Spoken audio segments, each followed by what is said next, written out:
Hello and welcome. Today I wanted to read to you a passage from Friedrich Nietzsche's Thus Spake Zarathustra. It is part of the chapter on the shadow, which was an inspiration for Carl Jung's concept of the shadow, namely that aspect of the ego that is neglected or denied or ignored, but which is part and parcel of the self and needs to be integrated for the path towards individuation. Quote, "This is really becoming too much for me. This mountain is teeming. My kingdom is no longer of this world. I need new mountains. My shadow is calling me?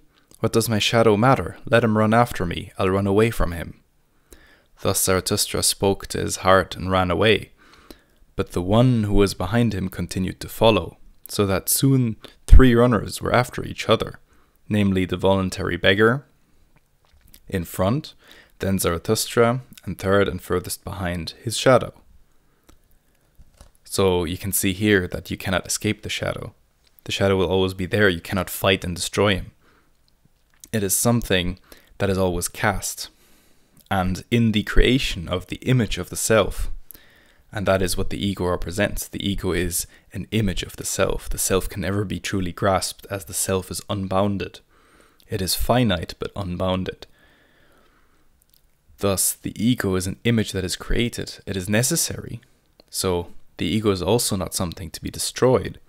However, the ego tends to forget about the roots it came from and forget about its own shadow, which is part and parcel of it and needs to be integrated to walk towards the path of individuation. So, who are you? Asked Zarathustra intensely. What are you doing here? And why do you call yourself my shadow? I don't like you. So the shadow often shows itself as an adversary. Oftentimes something happens that we call shadow projection. So you will find certain characteristics in people that cause an intense anger, an intense rage. And they usually represent something that we are fighting within ourselves. They often represent a projection of a property that one dislikes about oneself or one wants to get rid of. "Forgive me," answered the shadow, "that it is I, and if you do not like me, well then, O Zarathustra, for that I praise you and your good taste." So this is interesting, this is humorous in a way. So the shadow praises Zarathustra for his good taste in not liking him. Because if Zarathustra is truly such a great man, then his ego is also great. And his shadow would represent everything ungreat. It would represent the dark side, the non-great, the profane side of Zarathustra, which tends to be profound in most of the time. "I am a wanderer, who has already walked much of your heels, always on my way, but without goal, without home too, such that very little is lacking, truly, and I would be the eternal Jew, except that I am not eternal, and neither am I Jew." So, he compares himself in that respect with him, but he says he's not eternal, as the shadow also ends with the ego, and the ego ends with death. In order for the ego to confront his own shadow, he needs to confront its own position within the self, within the grander ground that the ego is standing on. And that is the actual being oneself that Heidegger talks about. So it is the confrontation with the finitude, it is the confrontation with its own being towards an end, being towards death in that sense. And that's the only way meaning can disclose itself. If meaning points towards how one wants to pass away from this world. And yeah, the shadow is a wanderer just like the ego, and he also has no goal, just like the ego. But the ego strives to have a goal, whereas the shadow doesn't, which is important. "What? Must I always be on my way? whirled by every wind, unsteady, driven out. O earth, you have become too round for me. I have already sat on every surface. Like weary dust, I have slept on mirrors and window panes. Everything takes from me, nothing gives, and I grow thin. I almost resemble a shadow. So, Zarathustra speaks about sitting on the surface. Everything takes, nothing gives. In that way, he talks about the superficiality of identity, of the ego. Now, one part of the ego is the persona, that part of the surface that you show to other people, the window into you, the mirror towards society. So you try to mirror other people, you try to give transparency, but it remains on a surface level.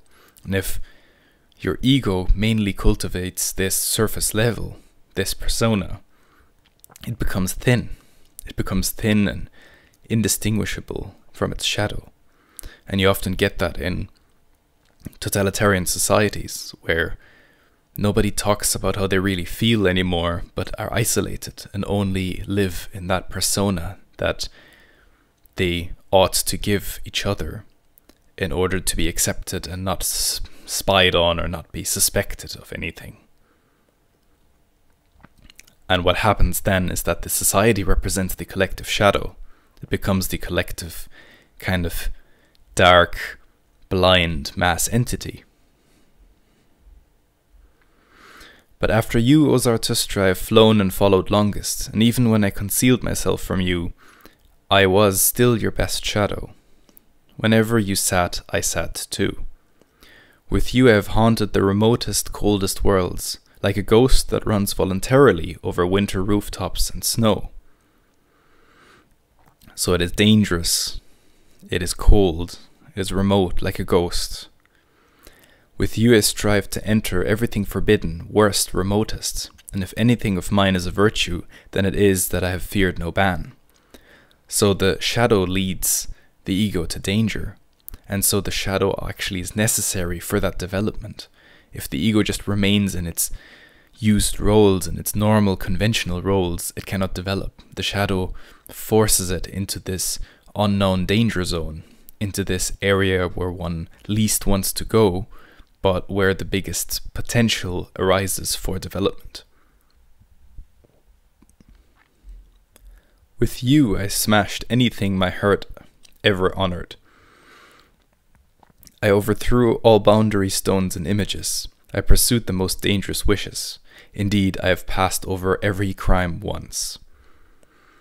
So, the well put together ego, obviously the more well put together it is, the more the shadow represents that crossing of boundaries, that breaking of rules, of paradigms, that totality of all possible crimes, of all overstepping of boundaries. With you I unlearned my faith in words and values and great names. When the devil sheds his skin, does his name not fall off too? For it too is skin. Perhaps the devil himself is just skin. So he talks about the dissolution of these concepts, and the dissolution of concepts, and the, let's say, rational, understandable world is more or less also the dissolution of the ego. And when the ego dissolves itself, its idol is gone. And the devil is nothing else but an idol or an image of the collective shadow of the human soul.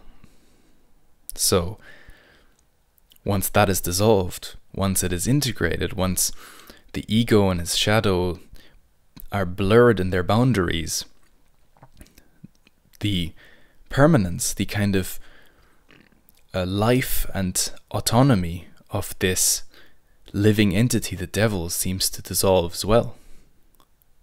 For this word, the concept, the devil, perhaps is the skin. It is just the surface of what you see of a deeper underlying symbol. And that symbol can change as it's a living entity. But then the word devil remains just an empty shell. Nothing is true.